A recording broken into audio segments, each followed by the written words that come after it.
Assalamualaikum warahmatullahi wabarakatuh.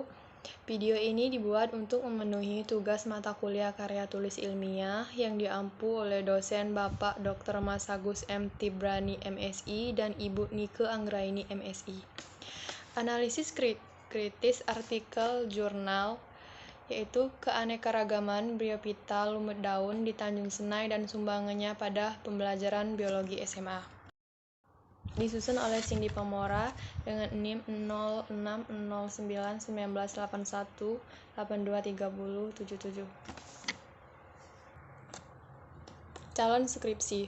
Judul Keanekaragaman Bryophyta atau lumut daun di Tanjung Senai dan sumbangannya pada pembelajaran biologi SMA. Disusun oleh Cindy Pamora. Identitas artikel.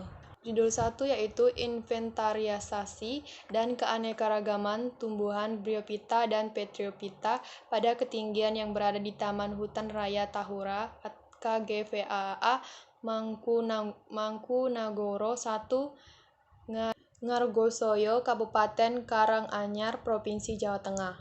Judul yang kedua, keanekaragaman hayati tanaman lumut atau Bryophyta di hutan sekitar Waduk Kedung, Brupus, Kecamatan Vilang, Kecang, Kabupaten Madiun. Judul yang ketiga yaitu Dicranoloma Bryophyta Dicranesiae di Taman Nasional Gunung Lesur, Sumatera. Penulis yaitu Pendi Setiawan, yang kedua Tiara Kusumawati, Bekti Kiswardianta, dan Ani Sulastari. Judul penulis yang ketiga Pendri Sofiana Pastanti dan Nuni Sri Ariyanti. Jurnal 19 yang pertama itu 19 Februari 2016, yang kedua diterima 20 Desember 2015 dan disetujui 8 Maret 2016. Jurnal yang ketiga itu 2017. Isi artikel yang pertama yaitu topik artikel itu inventarisasi dan keanekaragaman tumbuhan Bryophyta dan Petrophyta di ketinggian. Informasi yang penting yang akan dimanfaatkan yang pertama yaitu Bryophyta merupakan kelompok tumbuhan primitif yang hidup di tanah. Sedangkan Petrophyta merupakan tumbuhan vaskuler, paku-pakuan sudah mempunyai akar, batang, dan daun.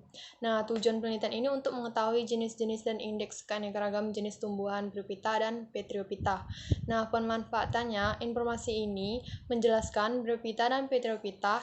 Nah, informasi ini mendukung latar belakang bab 1 dan disertai kajian pustaka bab 2.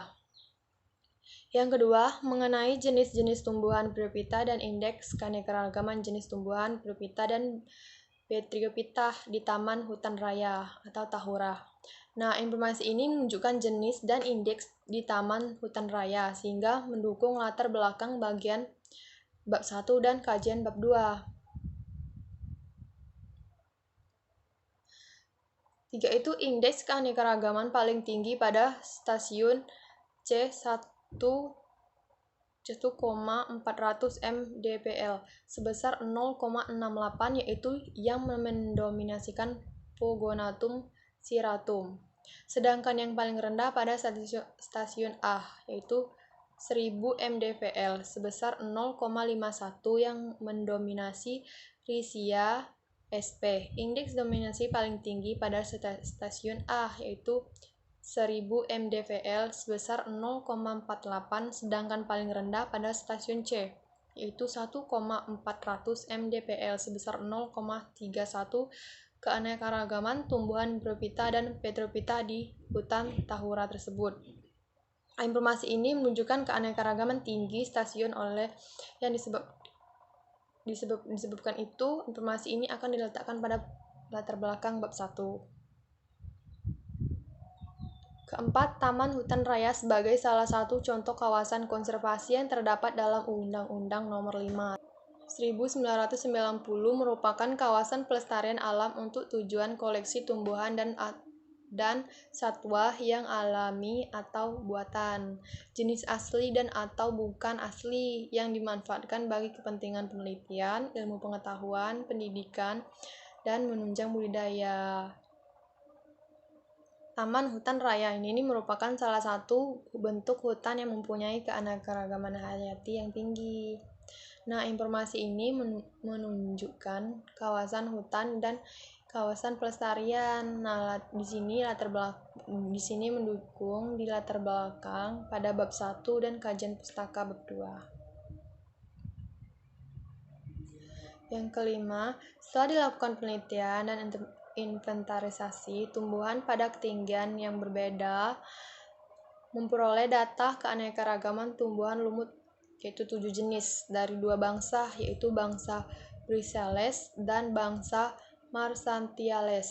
Sedangkan pada tumbuhan paku memperoleh 14 jenis dari 2 bangsa, yaitu bangsa Lysopediales dan bangsa Filisales. Informasi ini menjelaskan jenis-jenis yang terdapat di ketinggian tertentu, dan ini mendukung di latar belakang bab 1 dan kajian pustaka bab 2. Ada pertanyaan hal yang belum jelas terkait pemanfaatan pada berikut ini adalah sebaiknya di jurnal ini disertai dengan foto jenis yang terdapat di ketinggian tertentu supaya lebih memudahkan mengetahuinya. Informasi ini menunjukkan titik-titik ditemukannya lumut sehingga mendukung latar belakang dan kajian pustaka di bab 2. Faktor biotik merupakan faktor organisme hidup sekitar lumut yang secara langsung mempengaruhi keadaan maupun perkembangannya. Informasi ini menunjukkan bahwa faktor yang mempengaruhi lumut. Oleh sebab itu, informasi ini akan diletakkan pada latar belakang bab 1. Teknik penelitian yang digunakan adalah teknik penelitian eksplorasi, yaitu mengadakan pengamatan langsung terhadap tumbuhan lumut dengan menjelajahi wilayah hutan sekitar Waduk Kedung Brobus, Kecamatan Pilang, Kencang, Kabupaten Madiun. Tumbuhan lumut yang ditemukan diamati, diidentifikasi, dicatat jenis dan populasinya pada tabel pengamatan lapangan serta didokumentasikan. Nah, identifikasi tumbuhan lumut ini dilakukan pada tingkat genus dan kemudian pada tingkat spesies. Metode yang digunakan untuk pengambilan tumbuhan lumut dengan menentukan titik lokasi yang akan digunakan sebagai tempat penelitian. Nah, informasi ini menunjukkan metode tentang cara penelitian jurnal tersebut. Nah, informasi ini akan diletakkan di bagian belakang bagian bab 1 dan kajian pustaka di bab 2. Adapun pertanyaan atau hal-hal yang belum jelas terkait pemanfaatan adalah di jurnal ini tidak dijelaskan di ketinggian berapa dan titik lokasi mana keanekaragaman jenis tumbuhan lumut yang berada ditemukan. Topik artikel 3 yaitu keanekaragaman Bryophyta di Gunung Lesor. Adapun informasinya yang didapat adalah di Granoloma merupakan marga lumut sejati Bryophyta yang termasuk ke dalam suku Dysranaceae. Marga ini mudah dikenali pada saat di lapangan karena memiliki ciri tubuh yang berukuran panjang sehingga lebih dari 10 cm dengan daun yang menyempit serta memanjang hingga mencapai lebih dari 1 cm. Informasi ini memperkuat penjelasan tentang Bryophyta, dan informasi ini mendukung latar belakang bab 1 dan kajian pustaka bab 2. Jumlah Dicranoloma yang dilaporkan berada di Malaysia hingga Australia berkisar 35 hingga 40 jenis. Namun, jumlah jenis terbanyak diketahui berada di kawasan Malaysia, yaitu sebanyak 16 jenis, berdasarkan lokasi spesimen Herbarium Universitas Nasional Singapura atau SINU. Dan revisi marga Dicranoloma di Malaysia oleh Glazenga. Dicranoloma tersebar di Pulau Sumatera, Semenanjung Malaya, Jawa, Kalimantan, Sulawesi, Kepulauan Sunda Kecil, Filipina hingga Papua.